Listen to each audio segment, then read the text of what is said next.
helping you with some aches, pains, health problems, health problems, screw it, whatever. All kinds of things. There we go. We are live. We are eating lunch. We're having a cup of tea.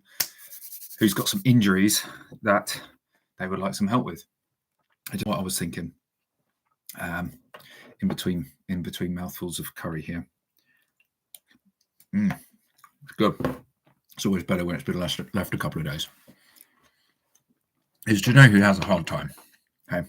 Well, everyone has a hard time really, but students. You know, these kids it's December now, right? And they're going to have mocks in January, if they haven't had mocks already. Probably, but most schools will have mocks in January. And then they've got about 4 months to finish off their curriculum and continue revising, ready for our exams in, when is it, like May, June time. That's a stressful time.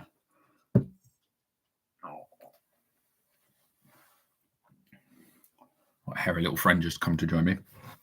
So I was thinking that maybe it would be a good idea for me to create a few meditations, a few treatments, if you will. And Georgie's little tail. Whoop. I hate you. It'd be a good idea to create a few meditations to relieve stress about exams, revising, the future. What do you think? Oh, there's no one here, so I don't know what I'm asking. But yeah, that's my plan.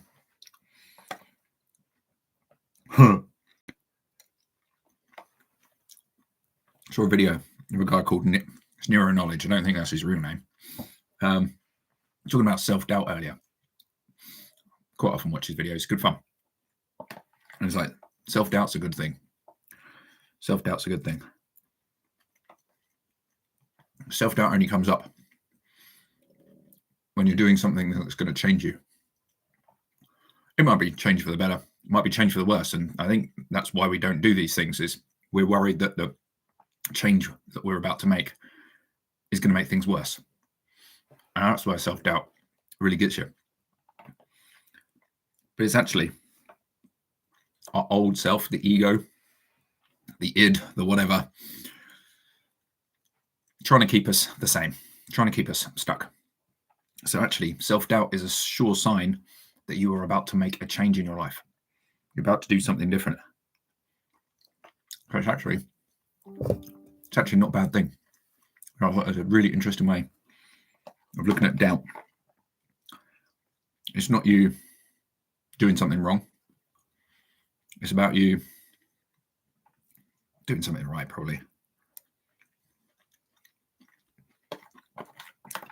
It's just then about drumming up the courage to actually do the thing. That could be everything. Doesn't really matter what it is.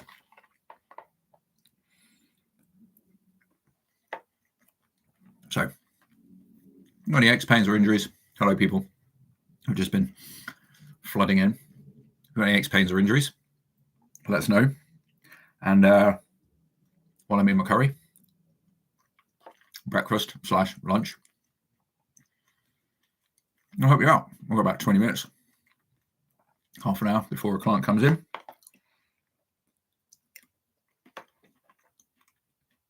And do you know what I'm doing with him? I'm helping him make so much more money through helping him change his thoughts.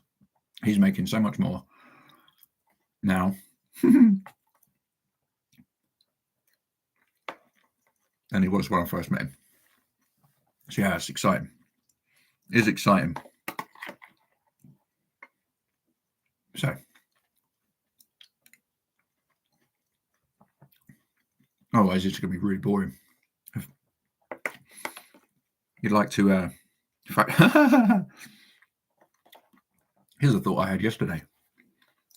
Being bored is our goal. Being bored is your goal in life. We want to be bored. Trust me, you want to be bored. Because what's excitement? in life. Excitement is problems. Excitement isn't always fun stuff. In fact, I'd say it's very rarely fun stuff. Excitement is getting sick. Excitement is getting injured. Excitement is getting fired. Excitement is being poor. It's kind of exciting to not know how to pay your bills. It's kind of exciting, in a way, to not know what's wrong with you and know that something's wrong. Okay, and the doctors keep fobbing you off. That's exciting. Okay, so our job in life is to be bored. We want to be bored. You definitely want to be bored. And that way,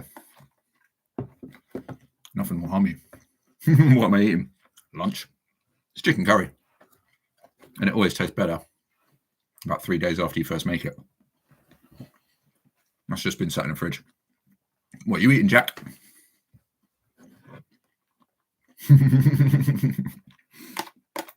You on lunch break?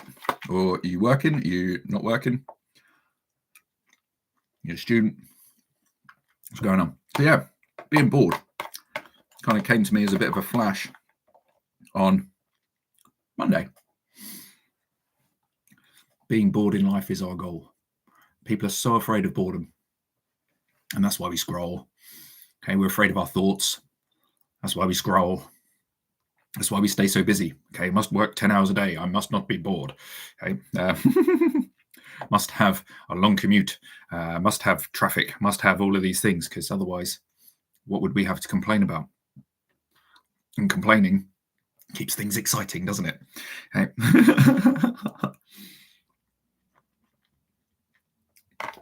Being bored is just about the most powerful thing you can do. What do you think meditation is? Sitting on your butt with your eyes closed, being bored. And guess who does meditation? Just about every successful person in the world. Jesus, Buddha. Okay, so all the monks. Why do they do it? Okay, because being bored is the most powerful state of mind you can be in. And because that's when inspiration happens. If we're busy all the time, constantly thinking, constantly doing stuff, you're not going to have time to have an original thought. You're not going to have time to expand your mind. You're not going to have time to understand yourself. Okay?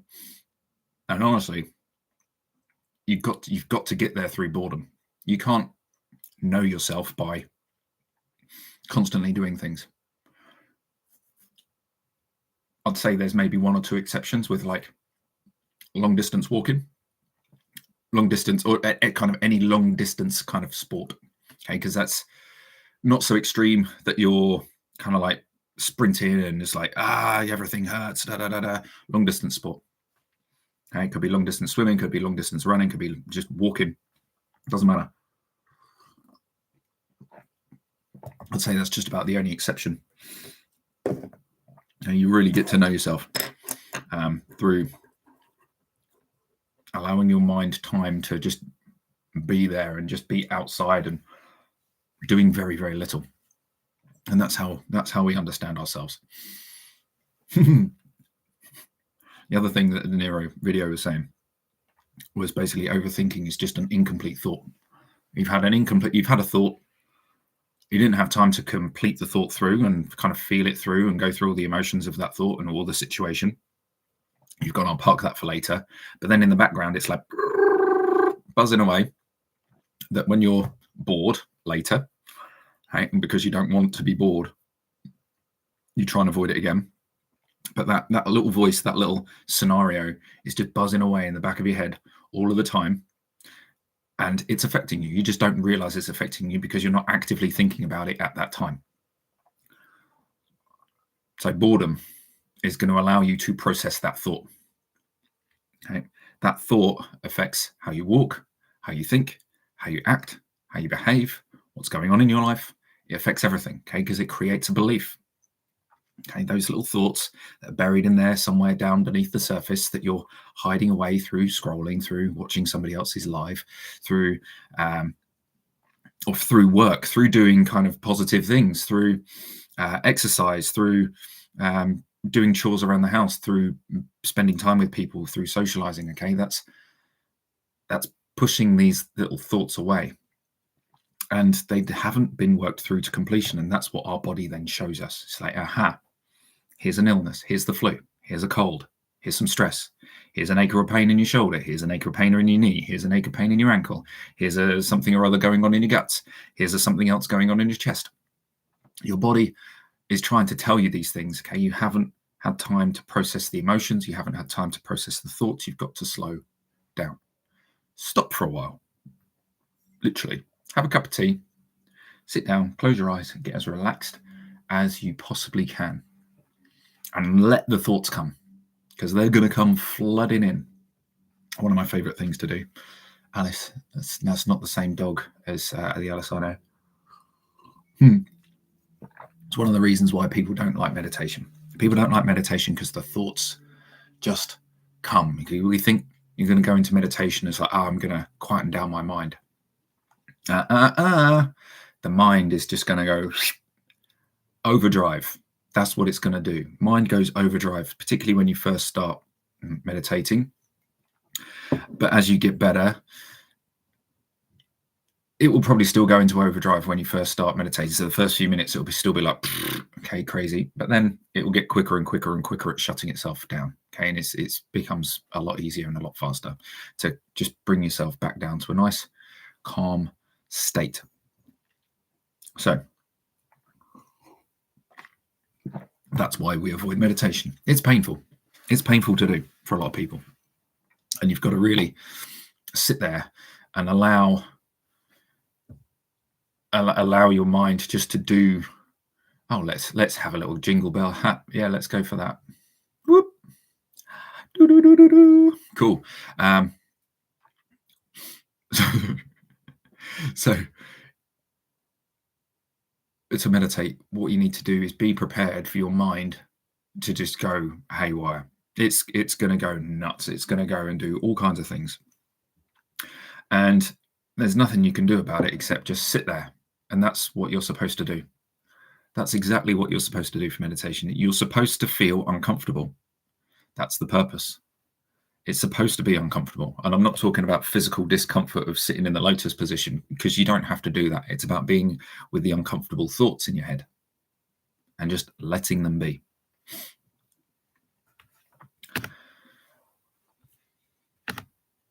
Just ending it.